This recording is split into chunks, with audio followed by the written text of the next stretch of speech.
Olá, boa noite. Está começando mais um Jornal da Sete. O mundo digital já mudou a forma de algumas empresas trabalharem, inclusive nas questões contábeis.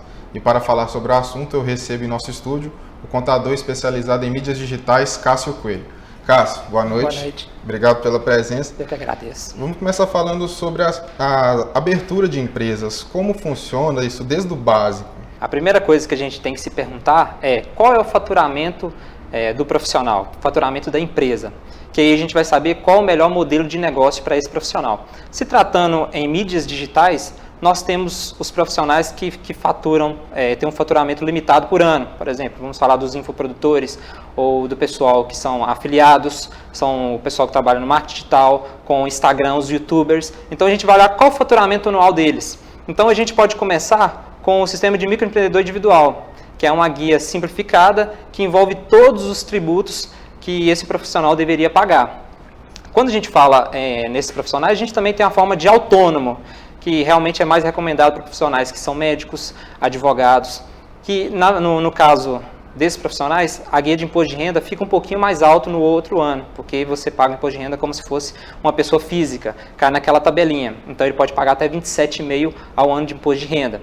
Então a gente faz uma transição. Então o profissional, quando ele procura a contabilidade, ele vai passar essa informação para o contador, ele vai fazer a análise, que a gente chama de planejamento tributário, da melhor forma de pagamento de tributo desse profissional. Que a gente pode começar com um microempreendedor individual, o cara que está passando por uma transição, está começando a ter os primeiros serviços na área. Então, por exemplo, o cara opta por microempreendedor individual. Aí, de acordo com o faturamento, no outro ano, a gente já pode fazer uma transição para ele abrir uma empresa em si, ser um microempreendedor, ter uma microempresa, ou uma empresa de pequeno porte, ou ele vai ser um EIRELI. Então, é assim que funciona. E como é que a pessoa que quer abrir uma empresa, ela vai saber se vai ser uma abertura de empresa normal, convencional, pessoa jurídica, ou a pessoa vai optar pelo MEI? Como ela vai saber diferenciar qual é a área que ela precisa abrir? O MEI já é uma forma de equiparar a pessoa física a uma pessoa jurídica. Então você vai olhar para o faturamento. Aí a gente fala de uma projeção de crescimento. Vamos supor, o cara é um fotógrafo. Então ele vai fazer uma projeção de faturamento dele ao ano. Quanto que ele vai faturar ao mês ou quanto que ele vai faturar ao ano. Então se ele tiver um limite de R$80 mil ao ano, ele pode optar pelo MEI. Mas qual o problema do MEI? Que o MEI ele tem um limite de faturamento. Então talvez pela projeção projeção financeira do trabalhador, ele vai, o MEI já não é tão bom para mim. Aí ele já vai procurar as outras formas de abertura de empresa. Que se ele for um profissional que quer trabalhar sozinho, ele vai abrir uma microempresa. O nome dele vai ser um empreendedor individual. Ou se ele quiser um sócio, ele pode abrir uma sociedade e vai abrir uma empresa de uma sociedade, com esse outro empresário, no caso. E no MEI, por exemplo, ele mesmo consegue abrir? Ele consegue abrir, você acha muito conteúdo na internet que facilita a abertura do MEI. Você entra no site do Portal Empreendedor e você mesmo consegue abrir um microempreendedor individual. Se você tiver dúvida, você pode procurar o seu contador, que ele vai te dar todo o caminho que você precisa para a abertura do MEI. Ele vai te dar, inclusive, uma orientação, igual eu falei, do planejamento tributário, de qual é a melhor forma de pagamento de tributo para você. E qual é a diferença, vamos colocar assim, entre essas empresas tradicionais que já tem que ela precisa de um contador para abrir uma empresa e tudo, e a pessoa que abre pelo MEI?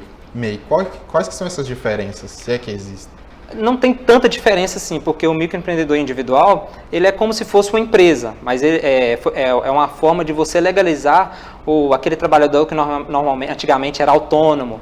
Então, esse sistema do governo foi criado justamente para facilitar a legalização desses pequenos negócios. Então, não tem tanta diferença assim. O que a gente olha é o pagamento de tributo em si mesmo, que tem uma simplificação na guia, até para facilitar o acesso do cara para legalizar o pequeno empreendimento do trabalhador. E geralmente essas pessoas que trabalham com mídias sociais e tudo, elas optam pelo MEI primeiro? Elas podem começar pelo MEI, até porque é uma forma deles começarem a empresa deles. Você vai começando desde o início, vai fazendo uma projeção financeira, você vai vendo. Aí, à medida que você vai captando novos clientes, por exemplo, vamos falar de um fotógrafo, que é muitos profissionais no mercado a gente encontra assim. Então ele vira um microempreendedor individual, ele faz uma média de faturamento dele.